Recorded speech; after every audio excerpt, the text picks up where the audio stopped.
Hello everyone and welcome. Let's get right into it and make sure you're prepped for your exams. Today, we're diving into the key current affairs from March 18th, 2026. I'm going to break down all the big headlines into those must-know facts for you. So, here's our game plan for today. We're going to start with some important updates on national governance. Then, we'll check out a huge breakthrough in science and tech. After that, we'll talk about some key people and anniversaries.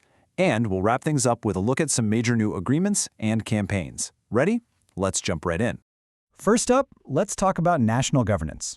We're looking at three really big updates from the government that have a major impact on everything from our country's infrastructure and heavy industry, all the way to the standards that protect us when we buy things. Okay, let's kick things off with a crucial piece of news about our national safety. Now picture this popping up on your next exam. A brand new main office for the National Dam Safety Authority was just opened. So the big question is, where is it?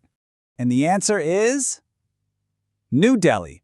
But you know, the real story here isn't just about the location of the office. What's truly exciting is the powerful new technology that was launched along with it.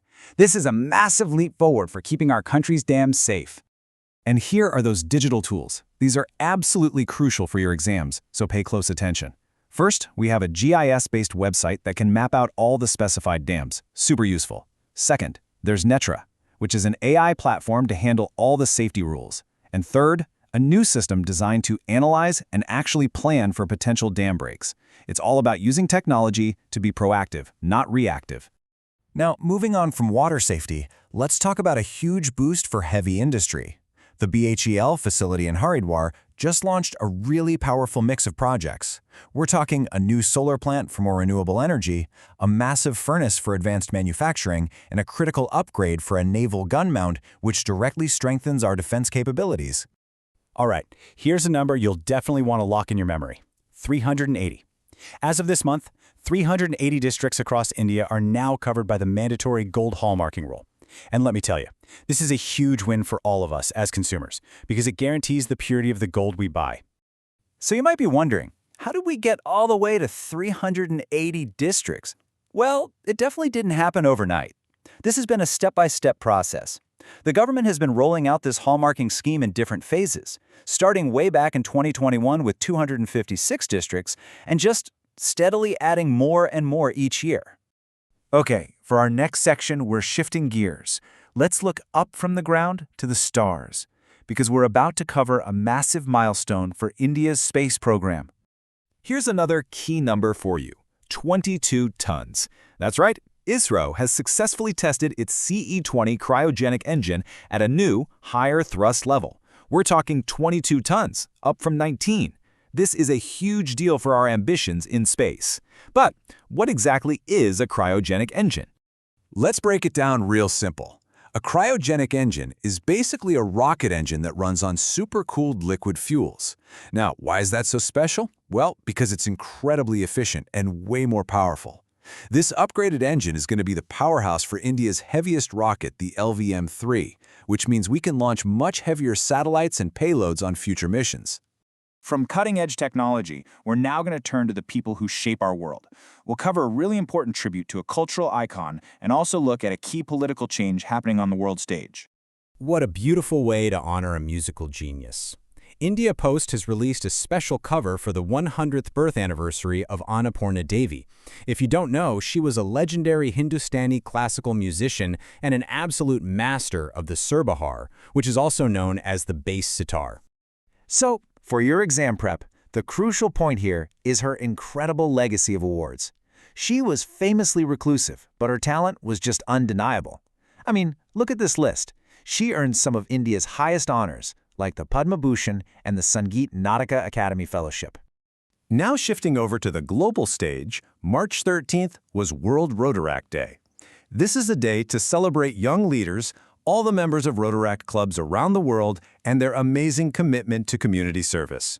And this year was a big one, marking the 58th anniversary of the whole movement.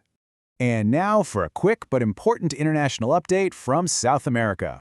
José Antonio Cast was sworn in as the 38th president of Chile. What's important for us to note is that India was represented at the inauguration by Kirti Vardhan Singh, which really highlights our diplomatic relationship. All right, for our final section today, Let's look at 3 pretty significant agreements and campaigns. These are all about empowering Indian citizens. Whether it's through learning new skills for jobs abroad, getting better healthcare in tribal areas, or simply making safer digital payments right here at home. First up, a major step to create more global opportunities for our workforce. The Ministry of Skill Development just signed an MoU, that's a Memorandum of Understanding, with the Gandhi Foundation, and the goal here is seriously ambitious, to make India the global skills capital by 2047. This partnership is all about practical support, like language training and cultural orientation, to help skilled Indians really succeed in jobs overseas. Next, here's a fantastic example of a public-private partnership doing some real good. Oil India Limited is working with the Tribal Development Corporation to upgrade healthcare facilities in the tribal regions of Madhya Pradesh. They've sanctioned over 86 lakh rupees to provide essential equipment like ambulances and ventilators. This is a perfect example of supporting the Viksit Bharat or Developed India vision on the ground. And this brings us to a very simple but very powerful campaign from the Reserve Bank of India. The message is Thoda dhyan se, which means a little carefully. And honestly, in this digital age, that's advice we could all use. So as part of Digital Payments Awareness Week, the RBI is really pushing this Thoda dhyan se campaign. It all really boils down to these 3 simple but essential steps for staying safe online. First, be aware of the risks. Second, be cautious and always double-check the details before you pay. And third, be safe by actively protecting your personal information. So, when you step back and look at everything we've talked about today, what's the common thread? It's all about digitization, right? From using AI to keep our dams safe, to helping our workers find jobs across the globe, to making our digital payments more secure, it's all part of India's big digital leap forward. And that leaves us with a really important question to think about. As we build this amazing digital future, what do you think is the biggest hurdle we face in making sure that everyone, every single citizen, gets to share